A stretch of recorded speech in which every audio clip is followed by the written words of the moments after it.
皆さんごきげんよう、上川薫です。今回取り上げる話題はお隣韓国についてです。ここのところ世界的なニュース、例えば新型コロナウイルスの蔓延であったり、もしくは米中冷戦に向けての両国のつばぜり合いなど、非常に世界に影響を与えるような大きなニュースが続いていました。その中にあって韓国の話題を取り上げるというのはなかなかなかったわけですが、あまりにも放置していると、一体あの国のことどうなっているんだろうと私自身も忘れてしまうということもあり、今回は少し取り上げていこうと思います。で、肝心のニュースなのですが、去年日本は韓国に与えていた優遇措置というものを撤廃しました。それに関して韓国は、これは不当な行為であるとして日本に対する反発を強めました。その際には様々な罵詈雑言を日本に浴びせかけるというような非常に見苦しい態度が見られました。韓国では去年に続いて今年もこの件に関して日本側への要求というものを続けていますが、一体それがどのような現状になっているのかというのを見ていきましょう。それでは関連ニュースをどうぞ。韓国の輸出規制撤回要求、今日期限、日本側から回答なく。韓国政府が日本に対し、半導体材料など3品目の対韓輸出規制を強化した措置について、31日までに解決策を示すよう求めたが、日本はまだ回答していない。韓国政府は同日いっぱいまで待つとしているが、日本が前向きな回答を示すかは不透明だ。韓国の産業通商資源部関係者は、連合ニュースに対し、週末も対話のチャンネルを開け、コミュニケーションしているとしながらも、今のところ日本が回答するか、回答する場合はどのような内容になるかを見守らなければならないと説明。予断はできないとの認識を示した。産業通商資源部のイ・ホヒョン貿易政策官は12日の記者会見で、昨年夏に日本が取った半導体材料3品目の対韓輸出規制強化と輸出管理の優遇対象国グループ A、旧ホワイト国からの除外について、今月末までに解決策に関する立場を明らかにするよう求めた。日本は対韓輸出規制の理由として、両国間の政策対話の中断、通常兵器に転用可能な物資の輸出を管理するキャッチオール規制が整備されていないこと、輸出管理体制、人員の脆弱性を挙げている。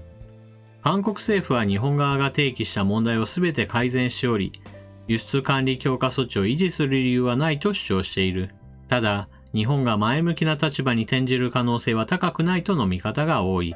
対韓輸出規制を維持し、両国の懸案をめぐる交渉カードとして使う可能性があるとの分析もある。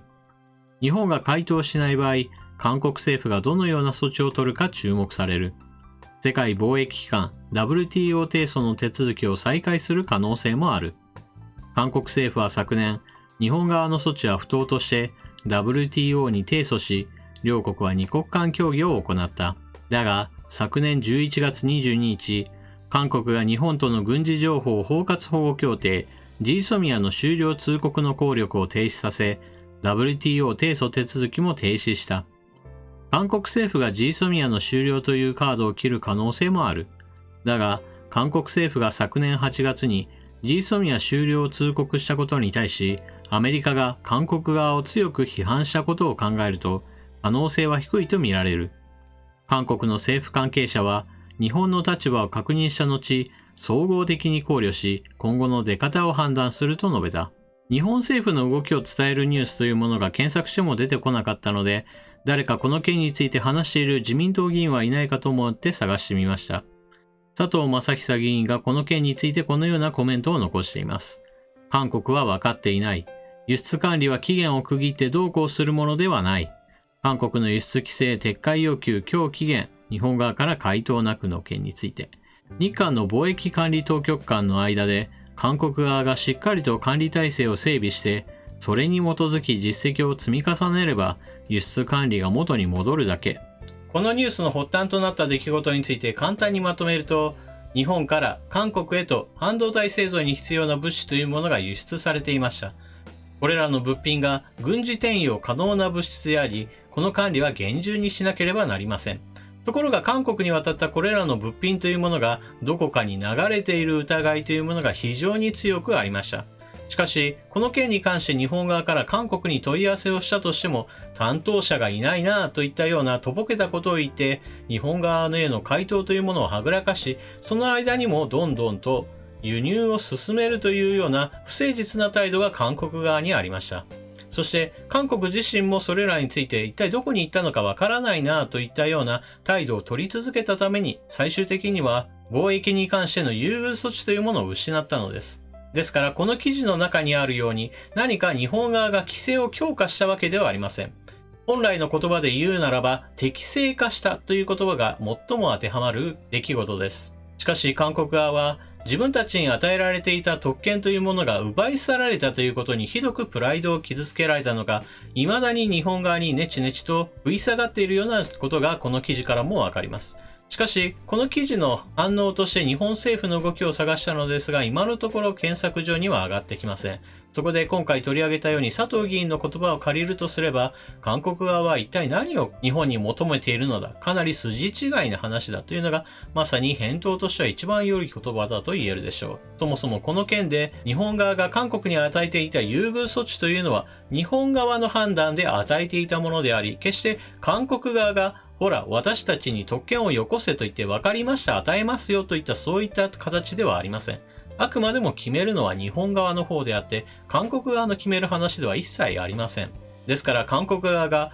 いやいや日本側の要求に応じて人員も増やしたし管理もしっかりとしているんだよというのであれば、日本側の返答は一つです。ああ、わかりました。それは良かったですね。ではそのまま管理を厳正にし続けてください。それで問題ありませんよ。はい、話はそこまでよという話に過ぎないのです。そしてこのニュースを読んだ時に私の第一感としては、半年前と全く主張が変わっていない、何の進歩もないなということを思いました。この半年の間に世界では新型コロナウイルスの問題もありましたし、米中冷戦構造というものも以前の貿易紛争からさらに一歩進んだ状態へと悪化しています。そのような状況にあってまだ同じことを言っているのかというところに少し私は呆れてしまいました。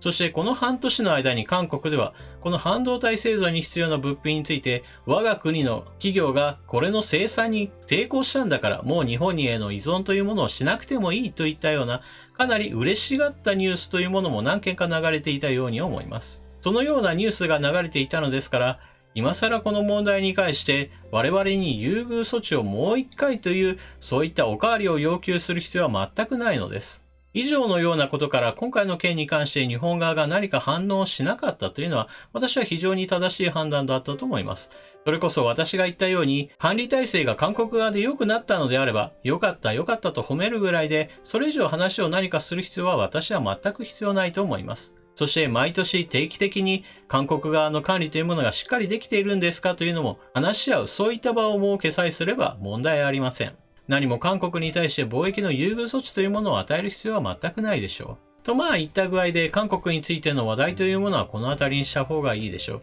このニュースに関して言えばこれ以上深掘りする必要というものもあまりないでしょう。それではここからは少し余談となります。本日5月31日5月末日のわけですが明日から6月がスタートします。6月といえば年の半分まで来たというわけですがあっという間に半年が過ぎ去ったなというのが私の第一感です。そしてこの今年になってから半年があっという間に過ぎ去ったなと同じようにこの1年も私にとっては非常にあっという間に過ぎ去ったなと思います。ちょうど1年前6月の下旬頃において私はこのチャンネルでニュース動画の投稿というものを始めました。